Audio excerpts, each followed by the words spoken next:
Day 2. Hello mga kamamayan, pangalawang araw nga pala namin dito sa Coral Beach Club at sa panibagong araw na ito may panibago tayo makakasama at ito ay ang aking kapatid. So off-duty siya kaya naman napag-isipan niya na sumunod dito. So sinimulan nga natin ang araw na ito sa breakfast, maaga tayong gumising kasi kapag bakasyon lang naman tayo maaga talaga nagigising, diba? Pero kung ordinaryong araw lang to ay doubt sa pilitan ng pagbangon. After nga namin mag-breakfast, nagmuni-muni muna ako dito sa tapat ng beach. Tapos, nagbihis na rin ako. At, lucky encounter nga naman kasi may nakita akong mga baby sea turtles. At ang masaya pa dyan, pinayagan ako nila kuya na hawakan to. Hindi ko sure kung pwede, pero at least napayagan ako. After nga namin mag-swimming, nag-decide kami na kumain ng lunch sa labas. So, ang ginawa namin ay nag-stroll kami sa community at kung ano yung makita nga namin na pwedeng kainan, ay doon na kami kakain. At ito nga ang aming na site. Ito yung isa sa pinakamalaking karinderya dito sa Matabungkay na nag-o-offer ng iba't iba talagang mga pagkain at napakadami ng choices. Pagkabalik nga namin sa Coral Beach Club, nagmuni-muni kami magkapatid dito sa beach. Ayan. Tapos after namin magmuni-muni, syempre, kakain na naman ulit kami. So, nag-stroll ulit kami.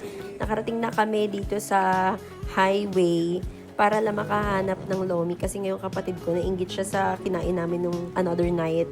Enjoy nga kami dito sa Batangas. Nagmomotor pa kami ng walang helmet. Pasensya na po. Wala talaga. Hindi kami prepared talaga. Pero, as you can see, yung mga tao naman dito talagang nagmomotor ng hindi naka-helmet. And we're back to the beach. Diba? Ang bilis ng transition. At ang trip nitong kapatid ko ay maghabulan daw kami. Ayan. So, nag-isip bata muna kami for the moment or at the moment, on the moment. Right answer is at the moment. Ayan. So, at the moment nga, ay syempre, na-appreciate natin yung sunset at nag-swimming tayo. Sobrang bet ko talaga yung dagat dito sa Matabungkay kasi saktong-sakto lang. At ayun na nga, syempre, bilang isang tanging ina yung lahat, picture taking muna ng aking anak she kasi nga remembrance because I love taking pictures and videos.